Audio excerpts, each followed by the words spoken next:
नमस्कार दोस्तों, मैं विजेता साइकोलॉजी की दुनिया में आपका फिर से स्वागत करती हूँ। और आज का हमारा नया टॉपिक है मस्तिष्क। मैंने मेरे पिछले वीडियो में आपसे सेंट्रल नर्वस सिस्टम के बारे में बात की थी और मैंने दो टाइप्स आपको बताए थे, ब्रेन और स्पाइनल कॉर्ड।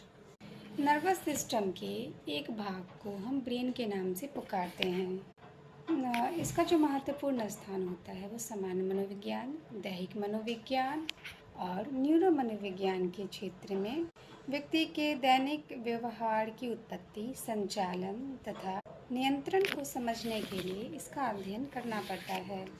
मानव मस्तिष्क जो होता है वो अनेक सेलों से बना होता है और इन सेलों को हम अलग नहीं कर सकते क्योंकि ये आपस में इतने जुटे हुए होते हैं कि इन्हें अलग नहीं किया जा सकता। न्यूरो मनोविज्ञान वैज्ञानिकों के अनुसार व्यक्ति जब जन्म लेता है तो उस वक्त जो न्यूरॉन्स उसके मस्तिष्क में होते हैं उतने ही न्यूरॉन्स जब व्यक्ति बड़ा होता है तब तक उसमें उपस्थित होता है।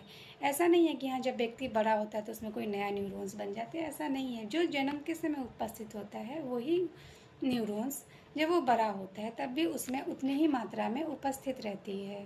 इसमें आगे चल के कोई नया न्यूरॉन्स नहीं बनता है। न्यूरॉन का जो वज़न होता है, जो उसके आकार होते हैं, व्यक्ति के एक ख़ास जो उम्र होती है उस वक्त तक बढ़ता है।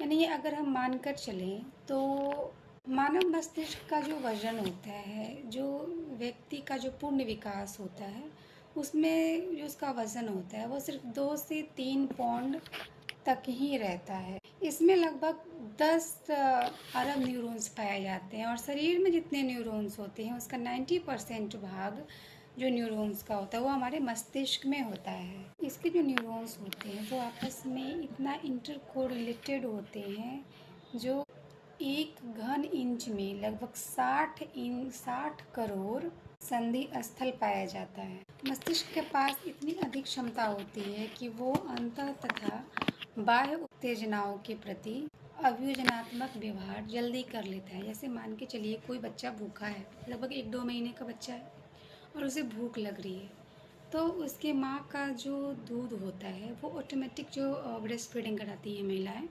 उनकी जो दूध होता है वो ऑटोमेटिक गिरना शुरू हो जाता है। उन्हें भी पता चल जाता है कि मेरे बच्चे को भूख लग रही है, तो वो सडनली अपने बच्चे के पास जाती है और दूध पिलाती है। ऐसे जो ब्रेन होता है, ब्रेन में इस घटना की व्याख्या करना थोड़ा कठिन है क्योंकि हमारा जो ज्ञान है वो अभी मानव मस्तिष्क में के ज्ञान में थोड़ा अधूरा है।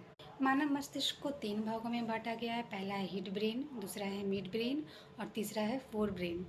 बने रहिए मेरी वीडियो में। आप सबको अगर मेरी वीडियो पसंद आती है तो प्लीज़ मेरे पेज को फॉलो करें। Thank you.